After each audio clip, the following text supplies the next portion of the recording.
कैसे हो आप लोग। चलिए आज नाउन का कुछ स्पेशल रूल जानते हैं जो कि बड़े बड़े कंपटीशनों में पूछा जाता है, जैसे DSSSB, GIC, TGT, PGT, TET, super TET, CTET आदि परीक्षाओं में पूछे जाते हैं ऐसे नाउन, और हम बहुत कंफ्यूज रहते हैं, उसको कर नहीं पाते हैं। तो इसलिए जो है आज हम स्पेशली आपको यही चीज़ लाए हैं। ठीक है, चलिए देखते हैं। देखिए इसमें स्पेशल रूल में है रूल नंबर 1।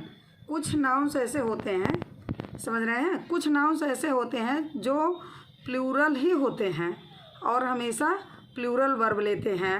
ठीक, some nouns are used in plural form with plural verb. वो कभी सिंगुलर होते ही नहीं हैं, उनके अंत में अगर यस लगा रहता है तो उसको जो है हटाकर सिंगुलर नहीं बनाया जा सकता, वो हमेशा प्लूरल ही रहते हैं और प्लूरल ही वर्ब लेते हैं।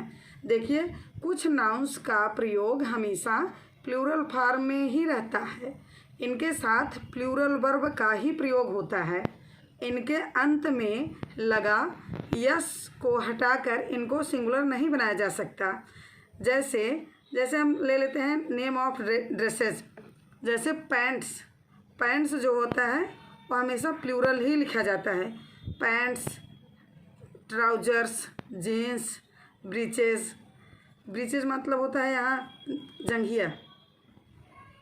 नेम ऑफ इंस्ट्रूमेंट्स, जैसे नेम ऑफ इंस्ट्रूमेंट्स कुछ ऐसी चीज़ें होती हैं, कुछ उपकरण ऐसे होते हैं जो हमेशा प्लूरल फॉर्म में ही प्रयोग होते हैं, जैसे scissors, spectacles, goggles, tongs, shears etc। देखो सीजर्स में देखो एक कैंची है, जिसके भी दो पार्ट होते हैं, पार्ट दो हो लेकिन आपस में कहीं ना कहीं जुड़े हों, वो होता है, वो हमेशा प्लूरल नाउन में प्रयोग होता है। जैसे टंग्स ये देखो चिमटा जो होता है इसके दो पार्ट होते हैं लेकिन ये कहीं ना कहीं ये जुड़ा हुआ होता है।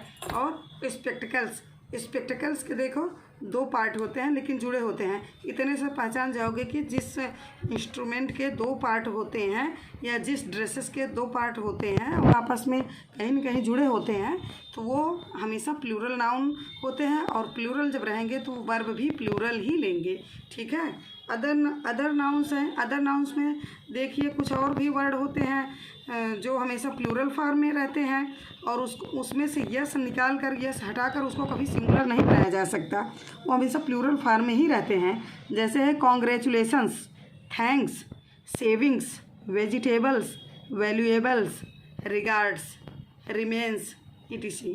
ठीक है, हम थोड़ा सा वाक्य में प्रयोग करके आपको हम दिखाते हैं। जैसे माई सीजर्स आर नॉट शार्प, अब देखिए मेरी कैंची ज़्यादा तेज़ नहीं है, तो इसमें देखिए आर लगा हुआ है। क्योंकि ये जो सीजर्स है ये नाउन प्लूरल है, इसलिए ये वर्ब भी प्लूरल लिया है।